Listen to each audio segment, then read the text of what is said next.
Welcome to the Trailblazers Experience podcast, the podcast where we have candid conversations with women sharing their career journeys. My next guest is the amazing Jade Sammour, founder of the jewelry brand Dainty London, and she is indeed a trailblazer. I'm really looking forward to this because I'm generally just interested in women who just decide to break the mold and start a jewelry brand in this already oversaturated market. But also the fact that we have so many badass female entrepreneurs just taking the plunge and starting their businesses and contributing to the brands of the future is amazing. Jade, welcome. Thank you. Thank you very much for having me. So exciting, so exciting. And I love doing research about your business and how you started. But for the audience, for someone who's just looking and sitting down and saying, I've got an idea, I want to be an entrepreneur. Where did it all start in terms of your journey that led to the creation of the brand Dainty London? So I used to be a children's heart transplant specialist at Great Ormond Street Hospital in London. And as you can imagine, it was quite a emotionally and physically stressful job. So I did that for many years. And then on my sort of days off, I used to do lots of different fads, like lots of different creative outlets to kind of de-stress.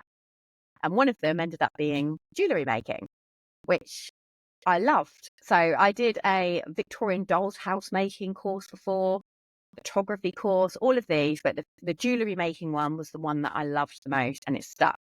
So I did jewellery making for about 10 years, teaching mostly myself using YouTube videos and cheap books off Amazon, tools from eBay, and kind of did myself a novice and intermediate kind of training. And then I hit a wall and then joined up to the Goldsmith Centre in London. So once I had my first baby back in 2018, I was on maternity leave, absolutely dreading going back to work. And so my darling husband turned around and said, do you know what? If you don't want to go back to work, here's a little pocket of savings. Go and turn it into a business. Go and make a jewellery business. So I did. So I registered business on Boxing Day 2018. And then I thought, I'm going to sign up and just do a trade show. So I did. So there I was, signed up, did a trade show, which was Top Drawer. And while I was so that was like 3 weeks later. So I just had to rush everything through. I kind of had an idea already. I knew the name of the brand was going to be Dainty London. I knew that the logo of the brand was going to be my engagement ring, which was this kind of diamond shape. So I was like, I know all of this already. So it was all registered. I already had the brand, the logo, everything, rushed everything through, did Top Drawer. While I was at Top Drawer, it was really, really, really successful for like my first ever time. I was approached by someone that was organising London Fashion Week. So they said, do you want to come along and exhibit at London Fashion Week in 2 weeks' time? So I went and did that. And that for me was sort of the pinnacle of the beginning of my brand. When I was there, I was approached by a beautiful actor called Idris Elba. Oh my days. This story is just getting more intense.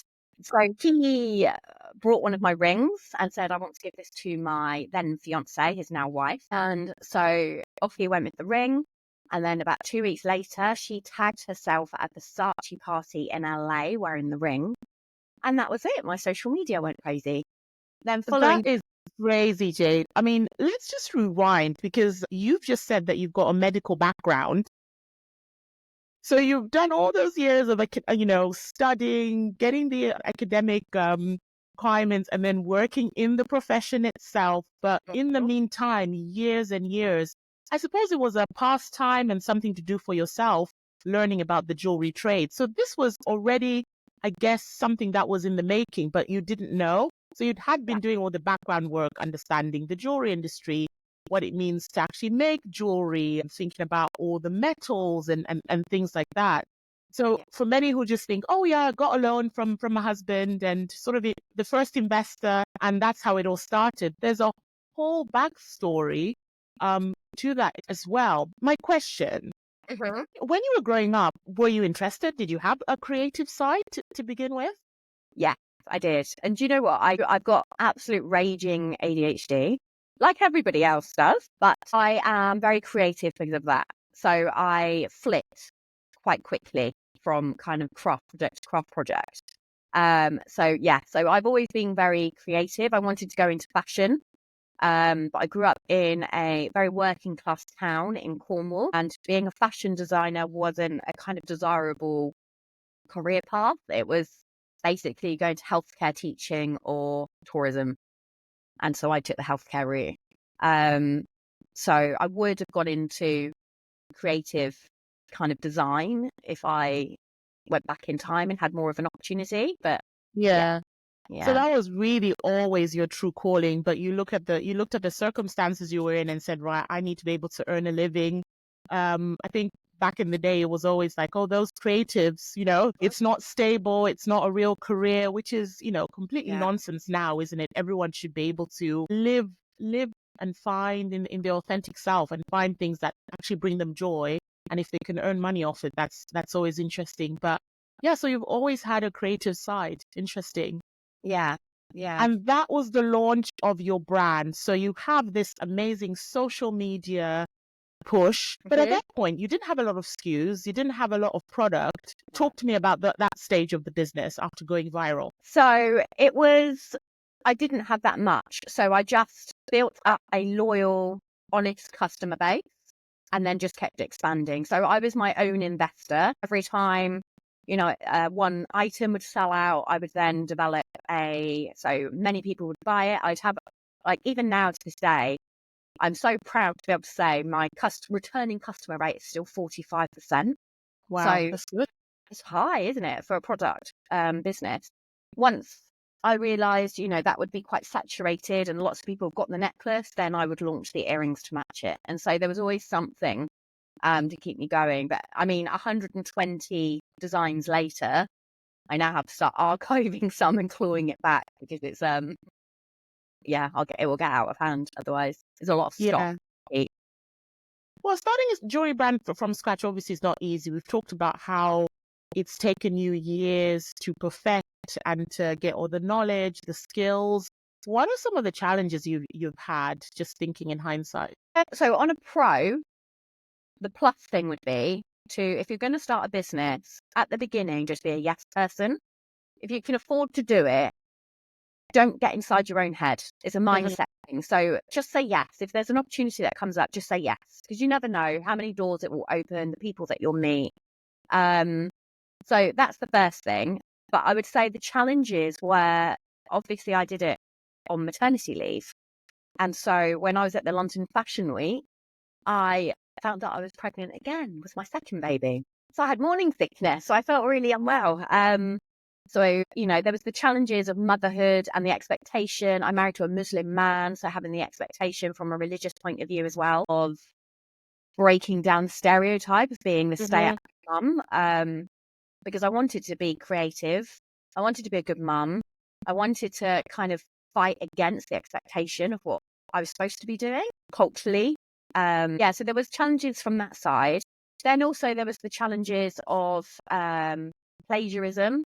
So when Mhm. you create a design, because you're only a small brand, bigger, more established brands would see a product that you've designed and then just take it. And there wasn't really anything you could do. It was just, you just had to let them just take that design. You couldn't afford to fight against it.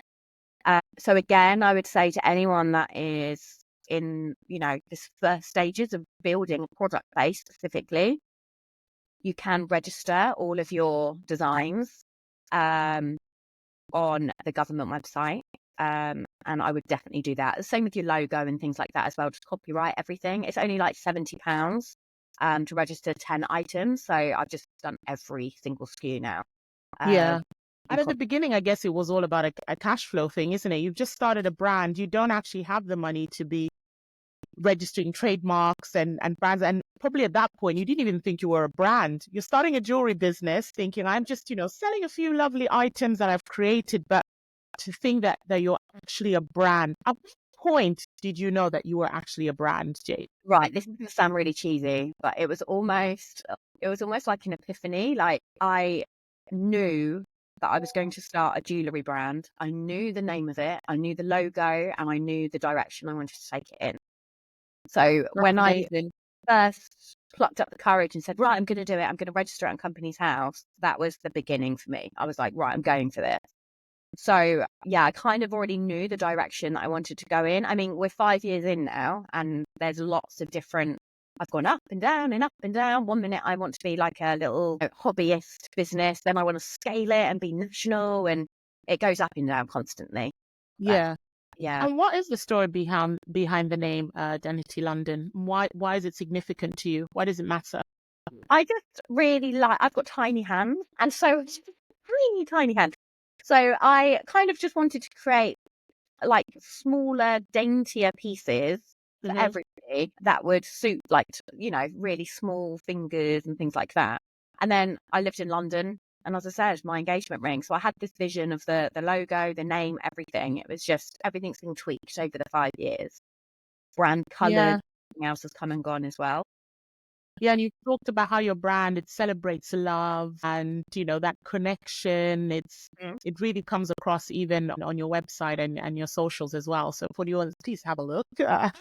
Definitely. You talked about some challenges, obviously being a mom, which everyone always underestimates, but you're wearing so many hats, being a wife, being an entrepreneur.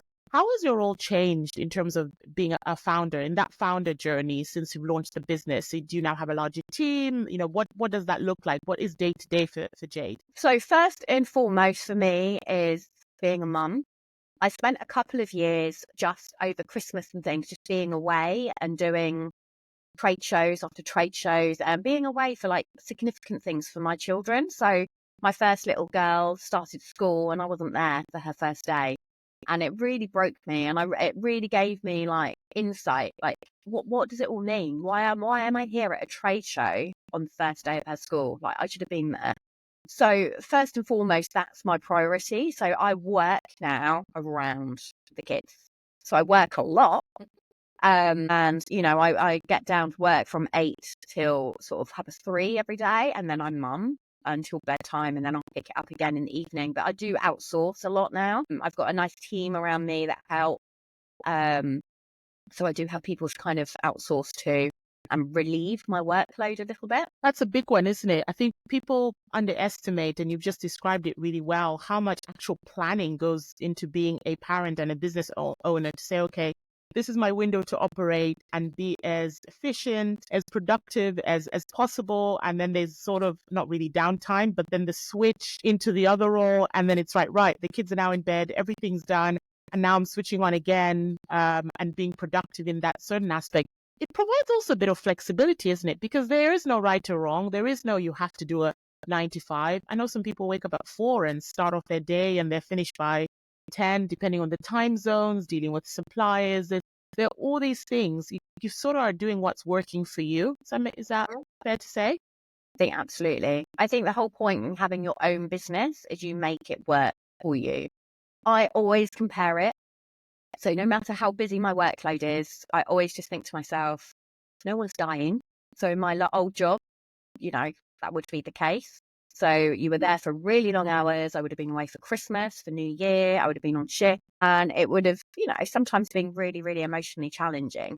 So whenever things get overwhelming or I've got too much work on, there's nothing for people to delegate to, I just think to myself, everyone's well, everyone's happy, just, break it up into components and work through it, prioritize and live. Love a list. Yeah. What are some of the transferable skills that from your previous career in the medical profession are helping you as a founder, as a leader, as an entrepreneur? I think time management, which is a really unthought of thing for somebody with ADHD as well,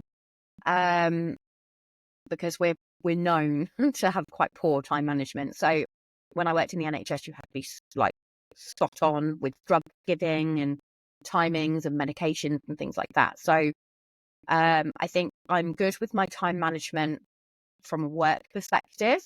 not necessarily on my outside life, but in a work perspective, it's quite good. I think in having a good rapport as well. So building up customer relationship, having a good kind of customer retention and storytelling as well, I think is really important for the brand.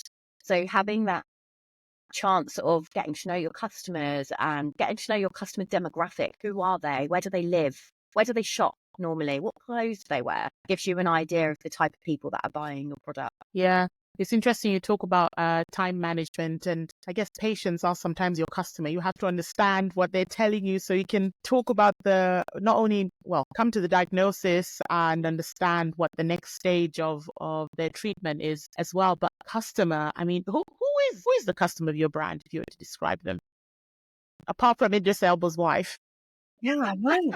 So my customer is a very independent lady between around 30 to 35. She shops in John Lewis. She likes luxury holidays. She wears Whistles clothing. What else does she do? She likes kind of quirky but classic jewellery pieces, and she likes shoes. So she's sort of in those 30s, loves premium luxury brands sort of in that arena. That's very interesting. And the fact that it's clearly defined for you, that really helps, isn't it? Because you're having to target your marketing, your social media, your launches, that all plays an important role. I was at a conference the other day, and they always talk about understand your customer, build that community in order for you to build your brand, because that's what will drive the revenue and the profitability of the business as well. So 5 years in, 5 years business has been going on. Yeah.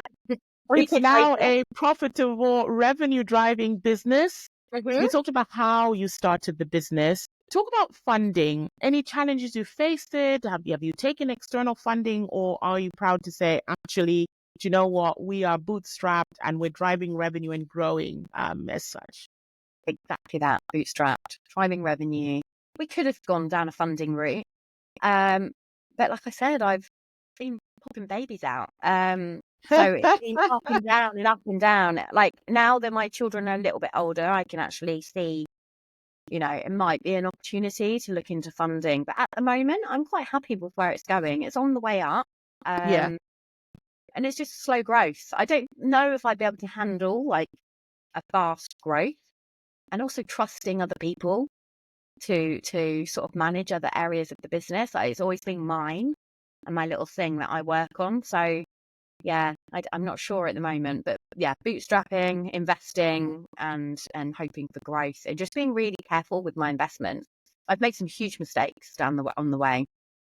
I would have loved like a business mentor at the time, beginning, someone that understood the journey that I wanted to go on, and give me the advice. I didn't seek that because I didn't know I needed that at the time. But yeah, so I ended up wasting loads of money on things that weren't relevant. But you live and learn, don't you? It's a learning curve.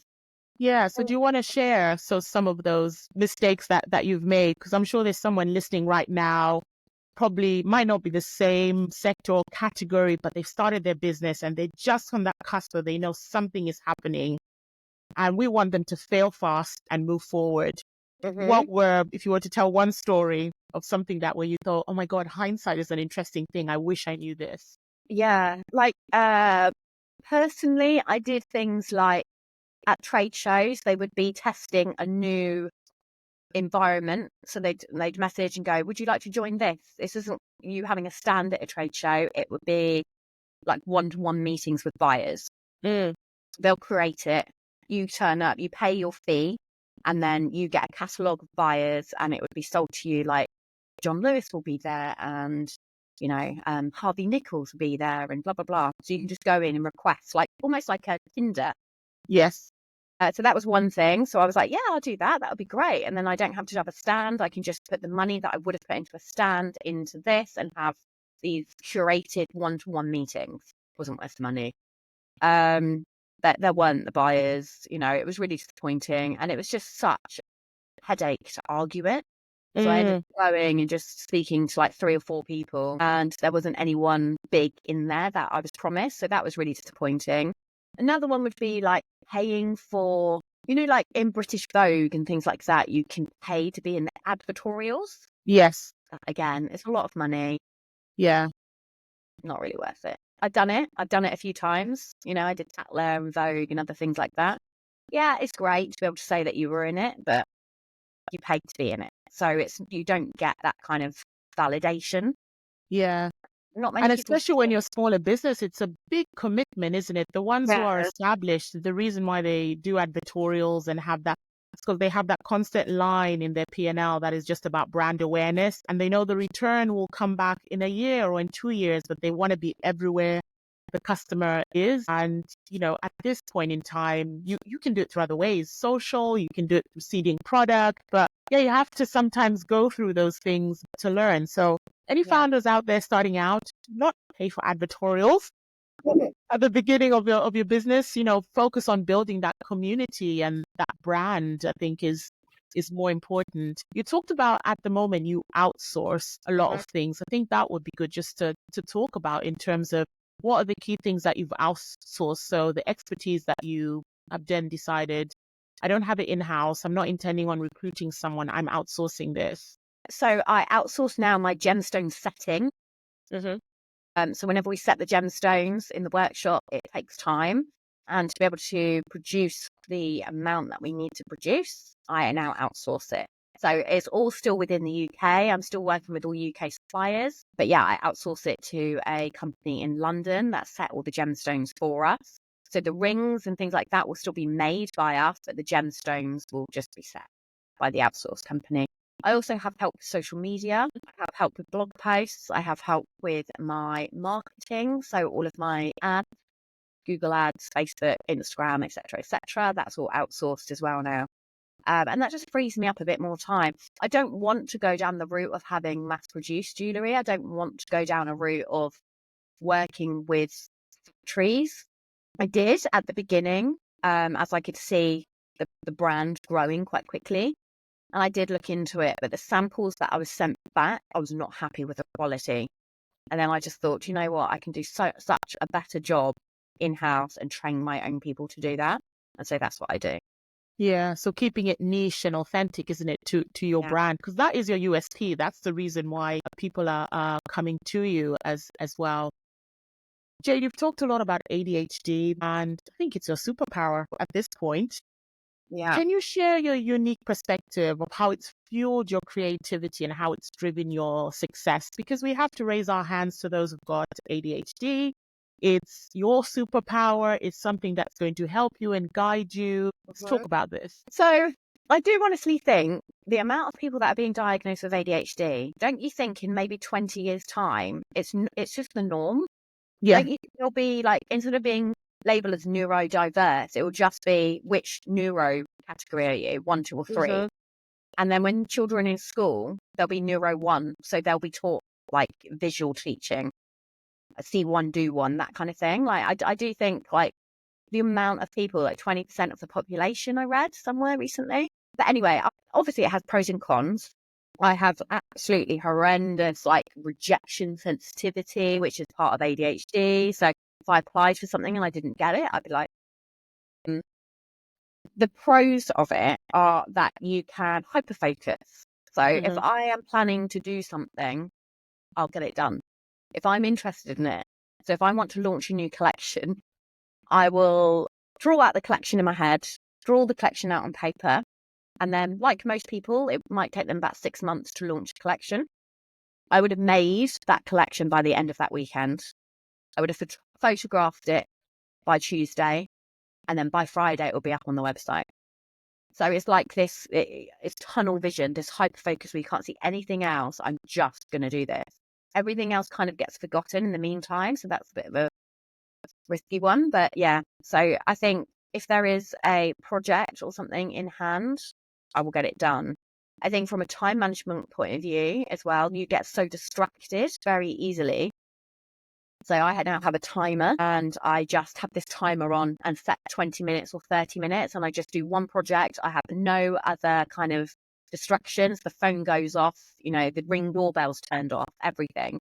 And I just have 30 minutes, and it'll be like 30 minutes of blitz emails, go through the emails, So I have timers for everything as well now. Everything's put into categories and into boxes, and that I can work my way through. You know what's so interesting about what you said? It's not even just in schools where it's going to be predominant. I think also in organizations, because we assume, if I think of from my own lived experience of working in various organizations, that everyone works the same way, presents the same way, takes in information the same way. And actually, you need to embrace the different types of people you have working for you or the interaction that you have to harness the information. I remember in the early days when we'd have workshops, and I know that there's some people who would be in the room where they'd be very good at adding value, but they couldn't add value at that moment. They were taking in all the information, probably putting it into their quadrants in their notebook.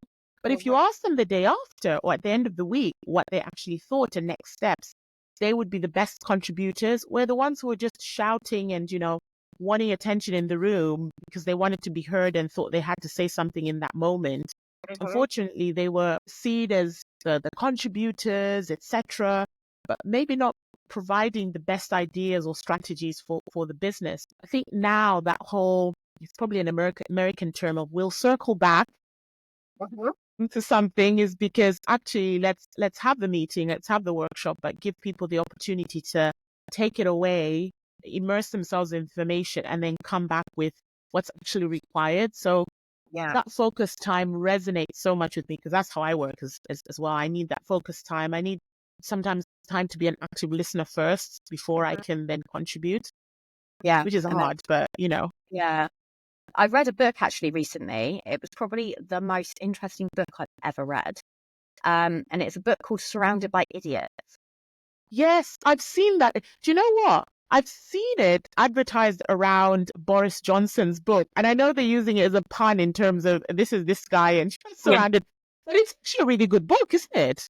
Absolutely incredible. It color categorizes people by their personality types. So, like, when you were saying people just bulldoze in and they've got loads of opinions, and that's like they're a color red. And once you understand all the different color categorizations, you can identify it in people that you meet. So whenever I'm having interactions, like I had a meeting earlier in London, I already knew the colors by the first sort of few minutes of getting to know the person. I already know what colors they are. So then you learn how to please them, what sort of things they like. You learn how to annoy them, that kind of thing. Like, how to press their buttons by understanding it. It's honestly probably one of the best books I've ever read. It's based on like a study from the 1970s that they did about, personality types. And that even helps you with networking and building connections, I think, because you can walk into a room and sort of like do your James Bond type of scan of the room to understand how you approach certain characters, how long you actually engage with certain people, the personalities to avoid. In a way, and actually thinking, oh, actually these are the ones I need to talk to because they'll be the value add there. It's a good way of categorizing, segmenting, putting into those boxes to help you also navigate through conversations with people. Yeah, absolutely. So I would really highly recommend it. Surrounded by Idiots. How has networking influenced the growth of your business? Important role or not really? For a brand, I found it very difficult personally to do networking at the beginning, because I had such small children. And obviously I was going in blind. I've never run a business before. My husband has his own business. So he kind of had some ideas, but I was just new. I didn't have any business friends. I'd moved to a new town as well. I'd moved from London to Essex to settle down, to have our children. And I kind of struggled. So I did put myself out there to do networking. I would have to pay to put my children into nursery. So that would be like £50 or £70 a day, whatever it was, to just go and have these 2 hours of networking. And a lot of the time I would leave and find I just wasn't in the right groups. I felt myself drained. I was giving out loads of information, but not getting enough back. And I just felt like it was a bit of a waste of time for me. So personally, about a year and a half ago, I was complaining about this to some other like businessy friends, and they said, let's just start our own networking group. So we did. So that's amazing. And how big is it? Talk to me about that. It's doing really well, actually. It's a really pretentious name and it's deliberate. Go on then. It gets you talking. It's called Six Figured Females. Love it. And it's for women that are at the next stage of business. It's not the stages of, I'm just starting out and how do I register my Instagram account and how do you use hashtags? It's more like, how do I utilize my VAT bill? How can I work around the VAT, working at the next stages towards six figures and either or above or, yeah. So we just found that there was this gap in the market for sort of startups and then the higher end, but there was nothing in between. So we were like, yeah, we'll just launch one. But it has done really well. Like we've got 5 different memberships, 5 different locations launched. Yeah, and it's lovely. Like the people that are in the room are all in the same boat.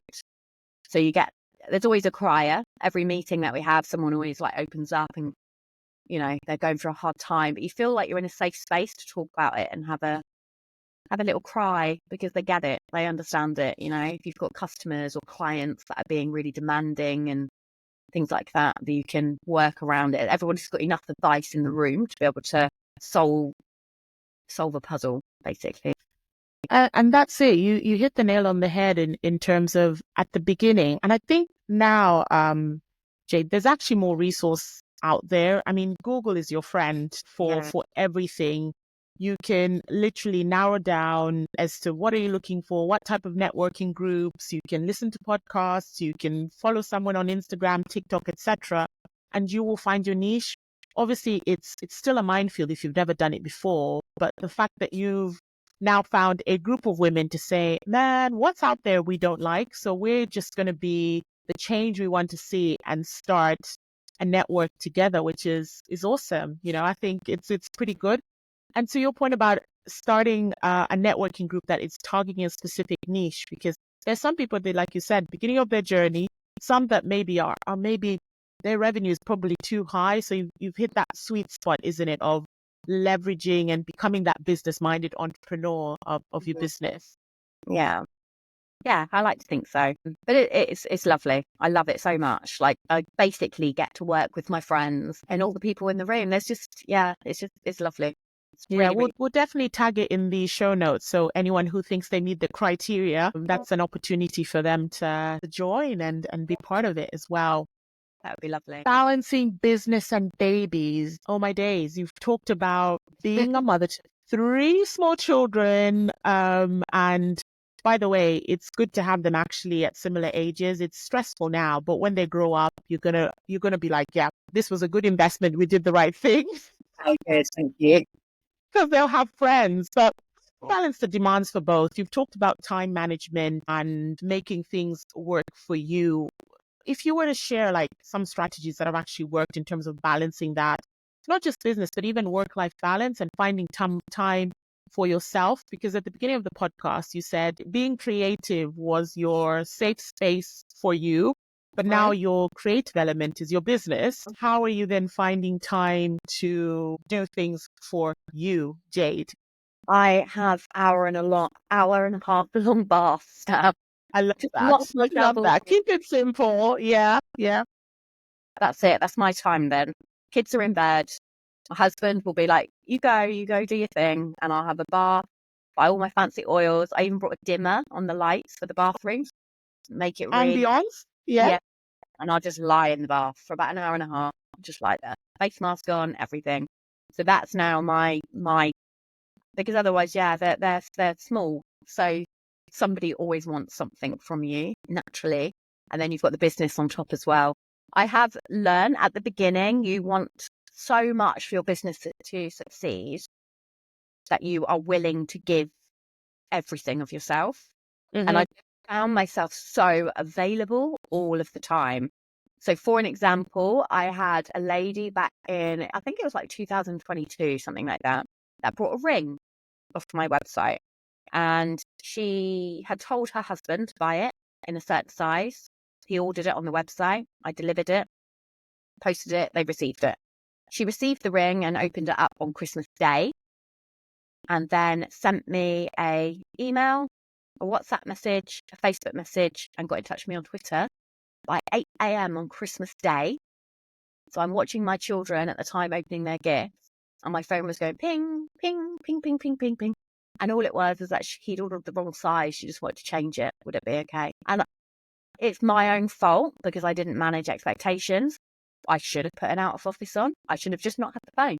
But yeah, and it really got to me because I was like, is it time? Like, what are you doing? I would make myself available as well in the evenings. You'd get a Instagram message at 10:30 saying, I'm just wondering, I just wanted to check when my order was. It was posted on this day. Can you chase it up? And you'll have 10 in bed reading a book and you're like, oh. So now I've learned the hard way and I'm only available at certain times. I have out of offices. I have my phone. My husband, clever man, put my phone onto a family mode and do not disturb, which is perfect. So for my headspace on a Wednesday, I literally don't see the phone. The only person that can call me is my husband, and I'm just with my little boy for the day, and I love it.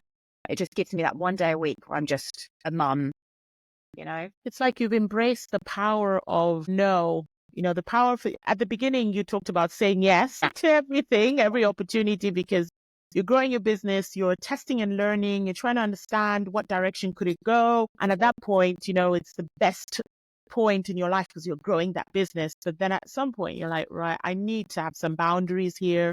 Yeah. I need to understand that I don't need to be there for every customer all the time. And I think social media has made it very hard. If you're especially engaged with your community, you feel the need that you have to respond to everything when actually you don't. Sometimes it sorts itself out. Someone posts something that may be negative, etc., but then all the other comments that sort of drain it out. But even a customer service query, I mean, we remember the days when shops were open a certain time and you had to wait until you got back on a Monday before things could be resolved. So it does take some resilience and going from I'm going to say yes to everything to actually learning the power of no and me time. Yeah. Yeah. So it's just having your own boundaries. I think you have to hit that burnout level before you can actually start taking some kind of drastic action to manage it. Yeah. Yeah. And I think, like you said, burnout is a very big thing. There's some people who hit the wall, but they don't even realize that they've hit that wall and come to that point. But I always feel as a mother, and this is lived experience once again, that when you have children, your ability to then make decisions to change the trajectory of your life when you're on that inflection point are much easier. Whereas if you don't have any children or any responsibilities, you're sort of like, no, just keep going. And there you are, burning out. But when you have those children, it's like, okay, this is a sign something needs to change. It helps you with the decision making. Have you found that as well? Yeah, absolutely. For sure. It's all the juggle, isn't it?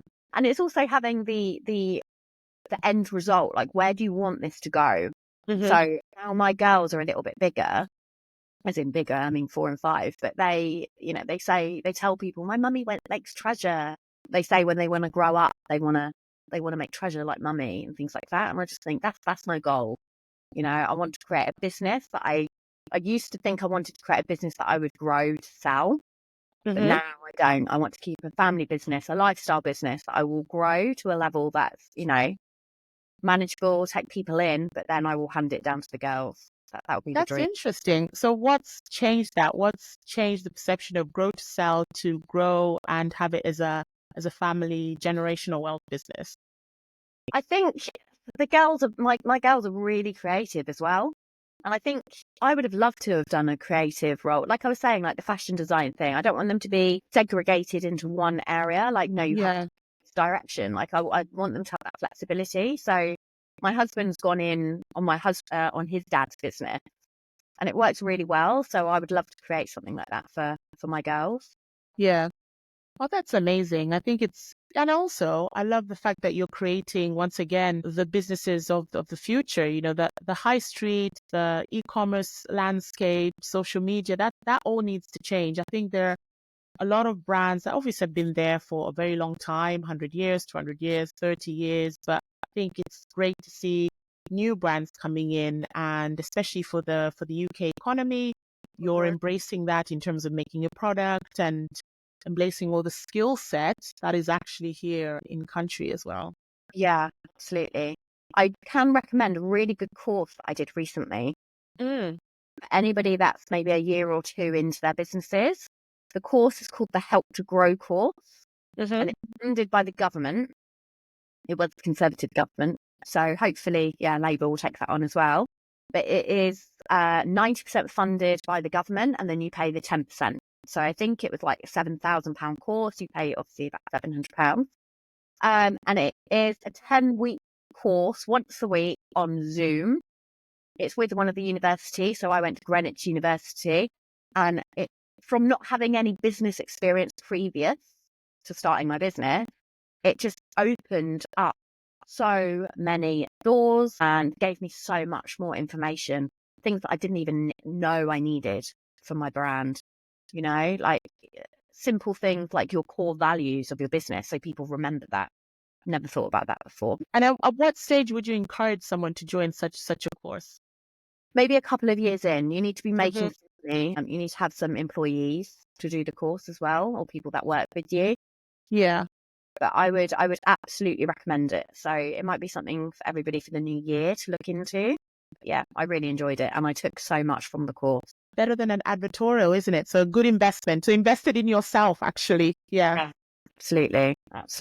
Which is, I think, a lot of times that's also something that you're not taught, is that learning never stops. You have to keep on thinking about what else is happening in the market. What is the skill set that I still need to acquire to improve as an entrepreneur, as a founder, as a leader?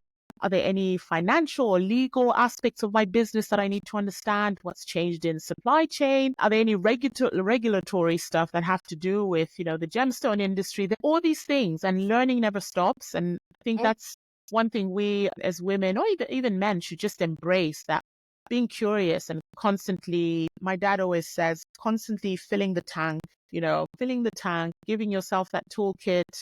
You never stop learning, which is really key. Yeah, absolutely. So how, you're an award-winning brand, which is, you're very modest about it, but you are. Yeah. And celebrity has played, a little part in sort of launching your brand and getting yourself out there. Now, just on reflection, you've had an interesting journey in terms of where you were raised, and then going into the medical field, and then embracing your creative side, having an interesting dynamic family, even from cultures as well, having daughters. Based on your journey, what are some of the key lessons that you've learned as an entrepreneur and building your business? I would probably say, if you can't afford to outsource it, then look into doing it yourself. So also, from a networking perspective, you don't know who you're going to meet. So I'm going to give you an example. Back in 2019, at the end of that first year, so I'd done London Fashion Week, and Emily Sandé had worn my jewellery, and blah, blah, blah, blah, and all these influencers, etc., etc. At the end of 2019, I applied for an award, thinking, I'm just going to apply. And I got down to finalists. So I went to the award ceremony, and a lady who was presenting the awards, I didn't win, met the lady that was presenting the awards, introduced myself, got chatting with her. She was really nice, and then left it at that. She was a journalist, and kind of followed her on Instagram, stayed in touch over the last few years. Anyway, this year, International Women's Day, woke up in the morning and my phone had gone crazy, like all these messages, and someone had tagged me saying, "You are absolutely killing it. Go girl. I'm so proud." I was like, what? Looked at it, and it was for Forbes magazine, and they'd written a feature about inspiring international, like, business women, entrepreneur women that are like juggling life, juggling children, juggling business. And it was written by that lady I'd met in 2019. That is amazing. So she'd been following you, and she was mesmerized and inspired by you with that one interaction. Yeah, and just, I think if there's a rapport there, work on it, Yeah. And it wasn't that we were friends or anything like that. I just liked her posts if they came up on Instagram, that kind of thing. And I was just so flattered that she remembered me. It was a feature about like the 5 business women to watch type thing. And and I was one of them. And my head, she'd obviously taken a picture of my website, and it was the front page of the feature was my face. So that was incredible. The other thing I would say is I used to work with a PR company, which was absolutely amazing.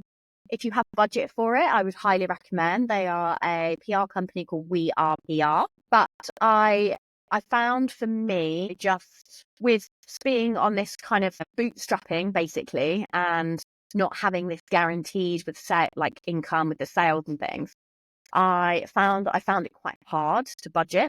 So I decided to pull back. So I got so much exposure working with this PR company, and it was amazing, and they're lovely people. I just found I didn't have budget for it. So I pulled back and started doing it myself. I would highly recommend, if you can work with a PR company, do it. Oh my God, amazing.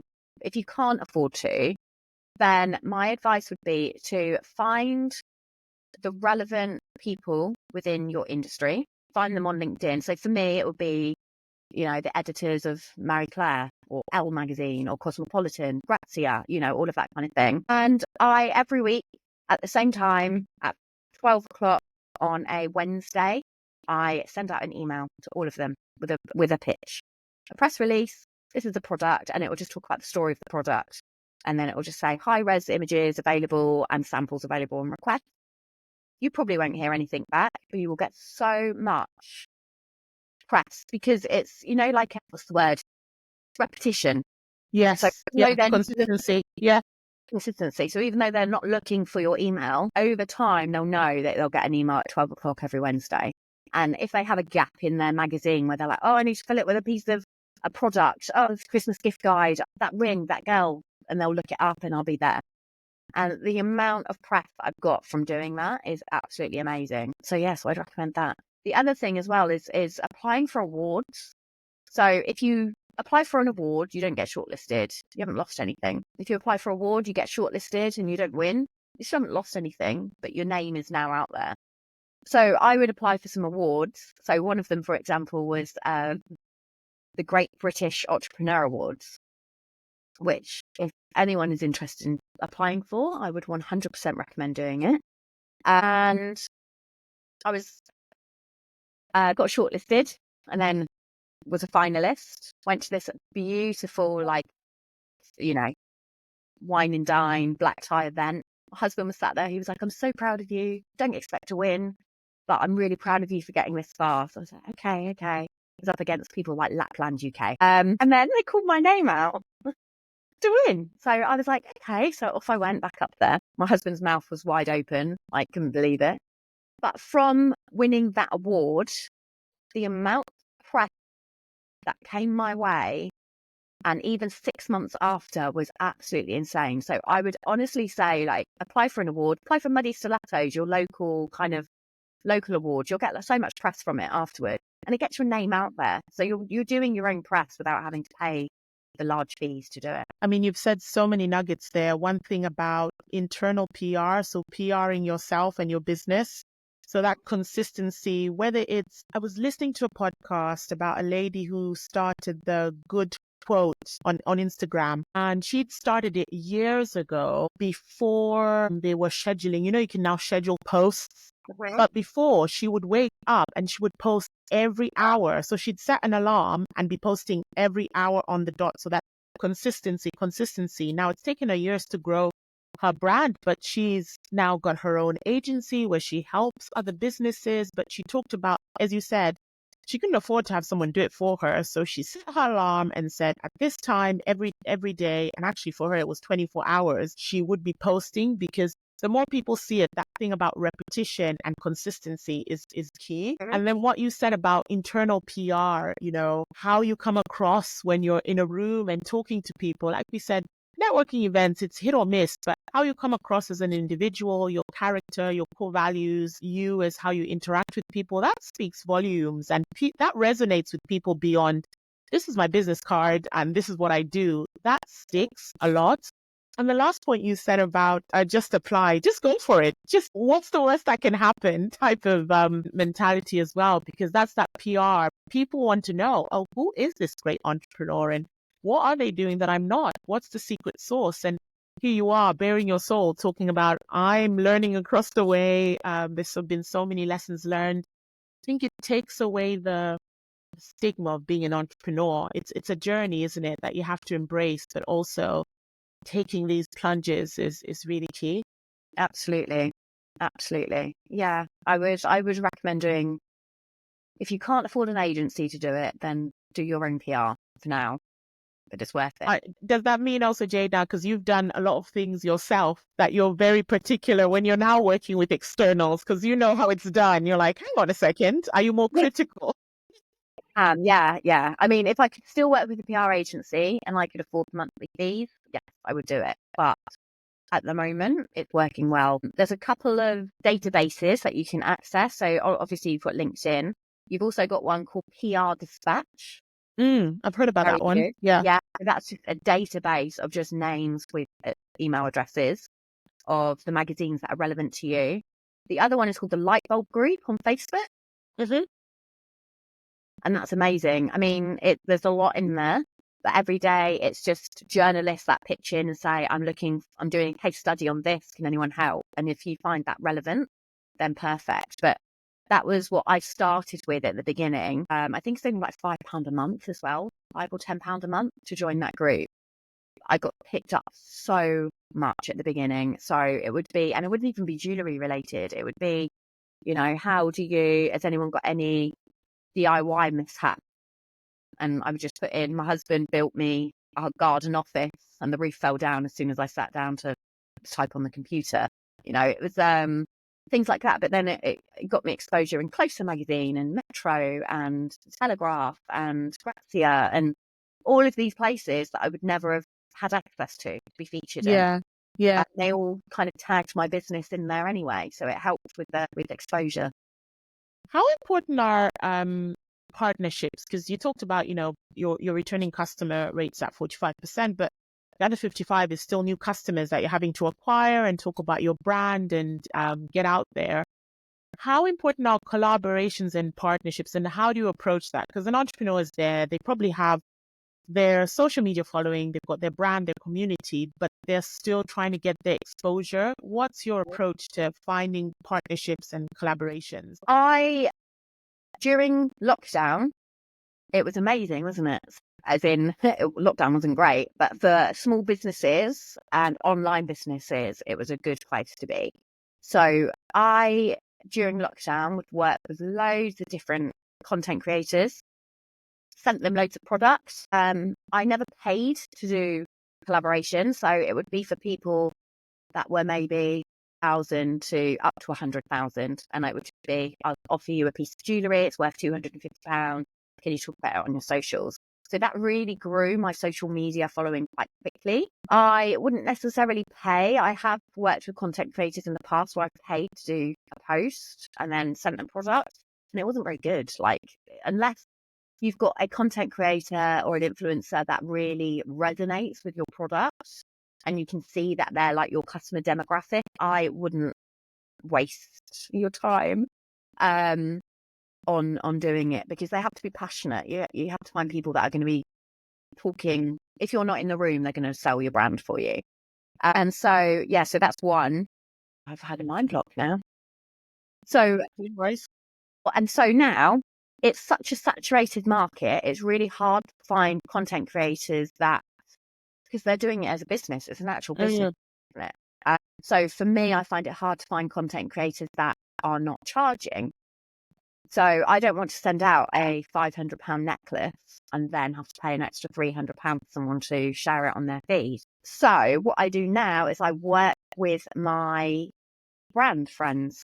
So anyone that is a brand that's similar to myself, I'll do a yes. And I'll say, you've got 20,000 followers, I've got this many followers, let's do a collab. So you give me some of your skincare, I'll give you a piece of jewellery, and let's do a collab and talk about each other's businesses. And that works amazingly well. And also for the small business owner as well, you never get gifted things. Having like some new, a nice new candle or nice skincare or, a nice jumper and things like that I can wear up in the workshop that I can talk about. That's my new way of doing collabs at the moment. Yeah, I feel like it's also more authentic because you're tapping into their customer base as well. And I saw Jigsaw does it actually very well. And I know they're a very profitable, large business across the UK, but they do this thing where within their stores, every week they have some sort of collaborate, whether it's with an artist or whether it's with a small entrepreneur, which is sort of like, we're helping the community, but we're also bringing a different kind of customer in. And in a way, that's probably better it resonates more, and you know that the other brand is just as committed as you are to the cause. You know, you will definitely talk about the skincare or the product, etc., and they'll definitely talk about your product as well. It's the new way forward, I think, as well. Yeah, yeah, I think so. And then you've got user generated content and things like that as well, with your reels and whatnot. But yeah, I enjoy doing it with other brand owners because I know that we're sharing the same struggles, same highs and lows, and same difficulty in getting exposure. So sharing customers, you know, following demographic. Yeah, yeah. And would you ever look at growing an offline presence? So in terms of having stores or pop-ups, or is that something where you say, nah, not really? Yeah, I do that all the time. I work with John Lewis quite a lot, so I do a lot of pop-ups with them. And I have about 30 or 40 stockists as well. So I Yeah. do wholesale and then have a presence in stores as well, which is amazing. So I'm really glad I ended up going down a wholesale route. Yeah, it's probably easier, isn't it? Because coming also from going to trade shows, you probably saw the benefit of having that buyer coming in and saying they have somewhere to touch and feel the product too. Absolutely. Yeah. Yeah. Yeah. Amazing. We are now at the end of the podcast where we ask our amazing guests, and you've shared, I mean, for anyone who's maybe tuned in to the end, fast forwarded to what we call the Trailblazers Experience takeaway tips. Jade has been sharing nuggets the whole podcast long. So with notepad and paper for helping you as an entrepreneur, it's just been amazing. But if you were to circle back and just think about 3 top tips that you'd love to share that you wish your younger self knew, or paying it forward for someone who's listening, what would they be? Get a mentor. Find yourself a mentor, a good business mentor. Find somebody that will see your direction, someone that understands the growth, the way you want to go, whether it's a lifestyle or scalable brand, and find that advice. Like I said, I wasted a lot of money trying to wing it and learn my own way, whereas actually it would have been great if I had someone that could help me with the direction. Second thing would be, as I said, be a yes person for the first year. Don't say no to opportunities. Do pop-ups. You know, if you do pop-ups or, you know, Christmas markets or anything like that, networking events, always have cards or leaflets or something to hand out, because you never know when people are at home and they're sitting down quiet 10 minutes, making a cup of tea, look in their handbag, and they'll find your card, which has been in there for 6 months, but they're then, you know, they might then be an engaged customer. The other thing is consistency, is, you know, be present for your audience on social media, but also have consistency. So if you do want to get exposure, then send out regular emails to people that are relevant to your industry. And keep innovating. Thanks.